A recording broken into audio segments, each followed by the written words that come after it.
I am a 21-year-old man, and for as long as I can remember, my childhood and teenage years were shaped by instability, absence, and emotional confinement rather than safety or structure.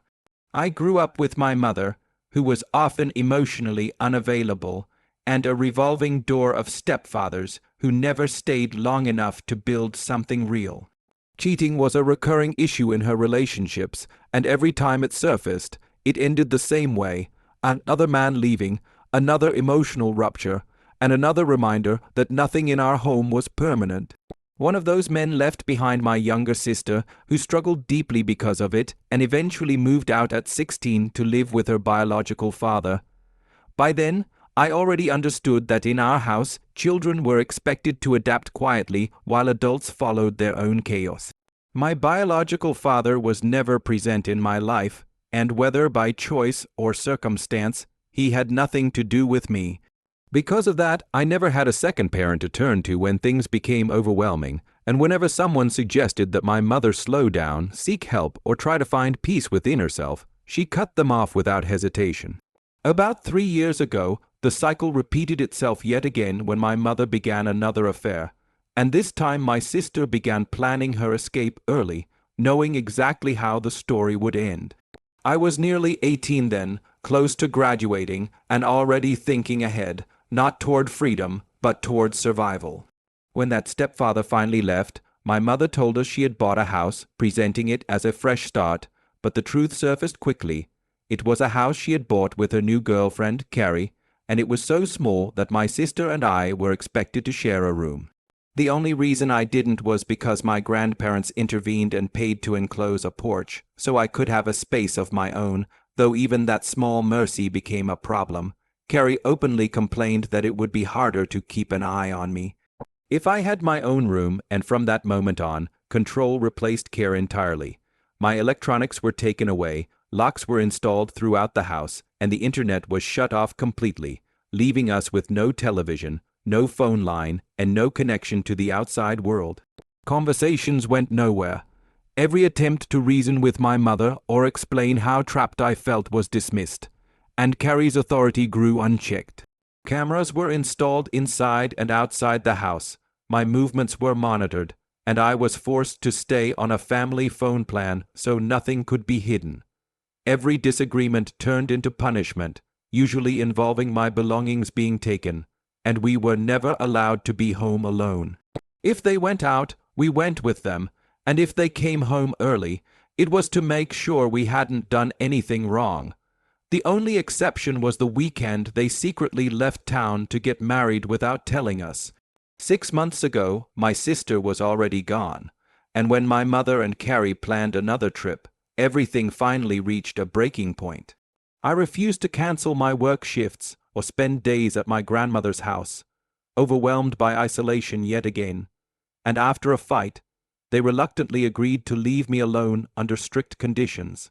I was supposed to check in constantly, follow their rules, and wait for them to return, but instead, that night after work, I packed everything that truly belonged to me, left my phone behind on the kitchen counter, and walked out quietly with my girlfriend waiting for me. Today, I live with her, I work, I go to school, and for the first time, I am not being watched, tracked, or punished for existing. My sister has cut off contact with the entire family, and although my mother and Carrie are still angry that I left while they were away, accusing me of betrayal and irresponsibility, I know the truth.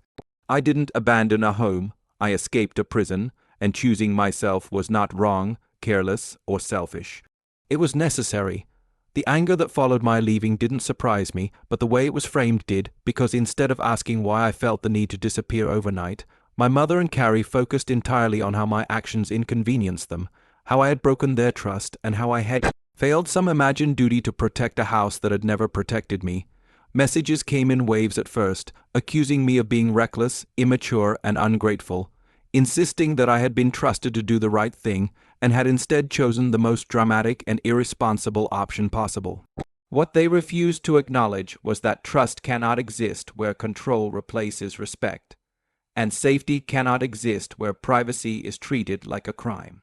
Cameras watched every corner of the home not for protection, but for surveillance, and rules were enforced not to guide, but to dominate, leaving me constantly anxious, second, guessing every movement, every decision, and every word. When the messages finally stopped, the silence felt less like punishment and more like relief.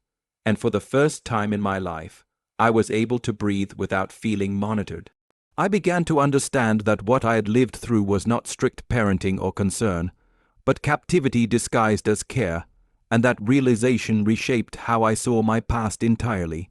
Conversations with extended family only confirmed what I had begun to suspect, that Carrie's controlling behavior did not start with me, and that her need to monitor everything may have come from deep insecurity rooted in the fact that her relationship with my mother began as an affair.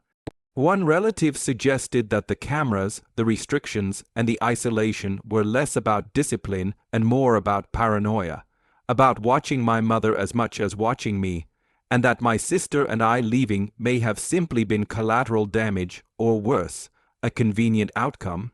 That possibility lingered uncomfortably in my mind, not because it excused anything, but because it explained too much. It explained why my mother always sided with Carrie, even when it hurt her children, and why any attempt to set boundaries was treated as rebellion.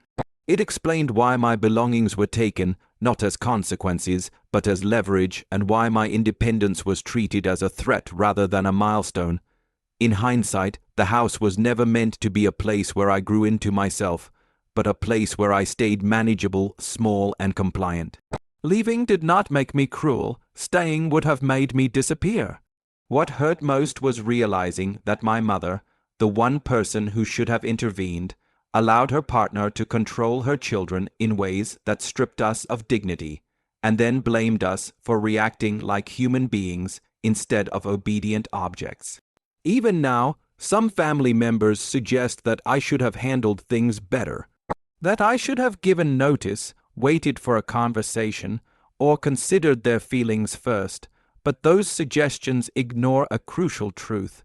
You do not owe politeness to people who deny you autonomy, and you do not negotiate your freedom with those who profit from your confinement. I didn't leave to make a statement or to punish anyone. I left because staying was destroying me quietly, piece by piece, and because I finally understood that survival sometimes looks like walking away without explanation. My sister recognized that long before I did, which is why she cut off contact entirely, and while I still hope to rebuild a relationship with her someday, I respect her choice because I now understand it deeply. Freedom did not arrive with celebration or closure. It arrived with uncertainty, guilt, and fear, but it also arrived with peace, and that peace has taught me something important. Doing the right thing for yourself will often look wrong to those who benefited from your silence. I am not ashamed of how I left, because I did not abandon a family that protected me. I escaped an environment that consumed me, and no amount of blame or rewriting of the story will change that truth. As time passed and distance settled in, I began noticing how deeply those experiences had shaped the way I understood family, authority, and even my own worth, because when control is normalized for years, freedom can feel unfamiliar and undeserved. I found myself replaying moments I had brushed aside growing up, moments where my feelings were minimized, my boundaries dismissed, and my discomfort reframed as disobedience. And slowly it became clear that this pattern did not begin with Carrie, nor did it end when I left. It was a continuation of a long history in which adults placed their emotional needs above the well-being of the children they were responsible for, then expected gratitude for whatever scraps of care were provided. Talking to others about my story was eye-opening, not because they validated my anger, but because many of them immediately recognized the signs of emotional manipulation that I had been taught to ignore.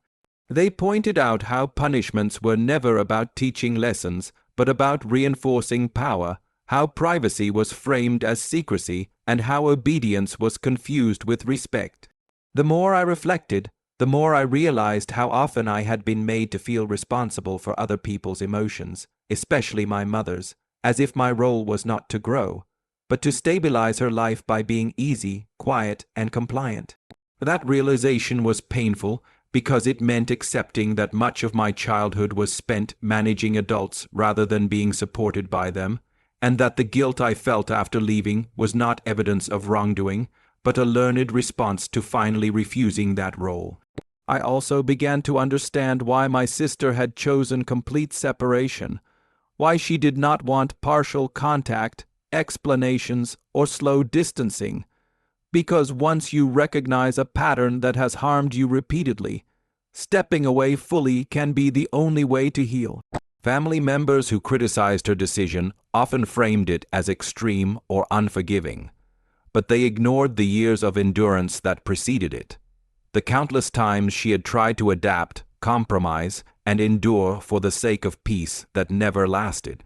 Watching her walk away planted the first seed of courage in me, even if I didn't recognize it at the time.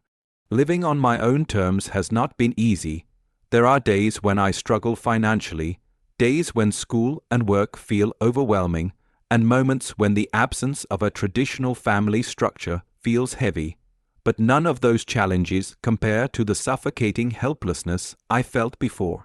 For the first time, my mistakes are my own, my successes are earned, and my space is respected, and that has allowed me to begin rebuilding my sense of identity from the ground up.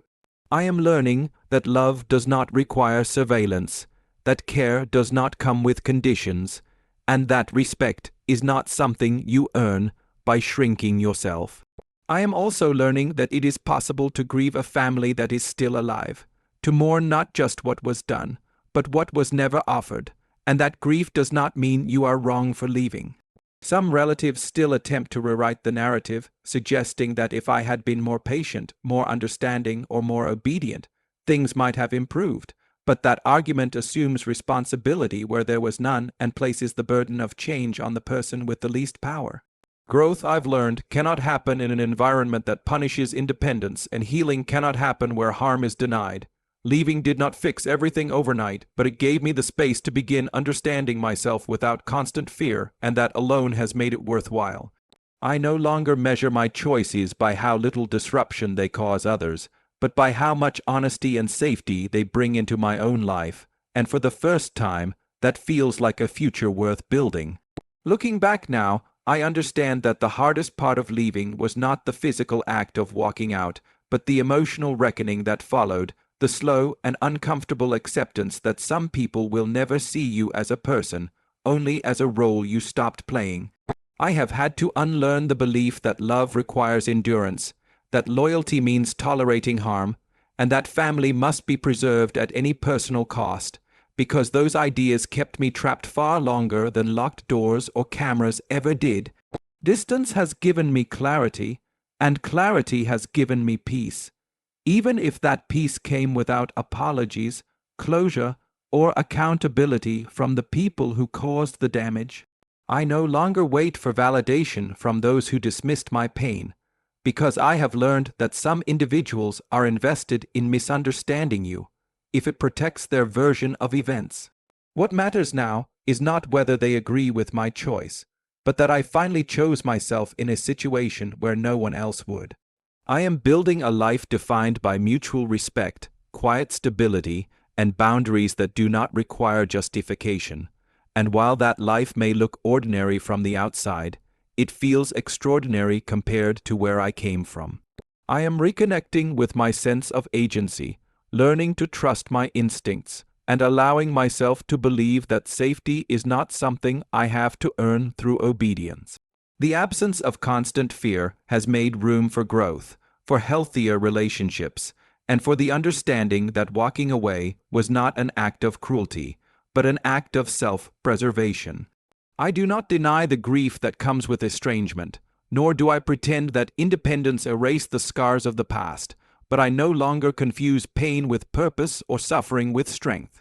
Some stories do not end with reconciliation, and some lessons come without forgiveness, but that does not make them incomplete. My story did not conclude the night I left. It began there, quietly and imperfectly, with a single decision to stop surviving and start living. And if there is one truth I carry forward, it is this: escaping harm does not make you heartless. It makes you honest, and choosing freedom, even when misunderstood, is never the wrong choice.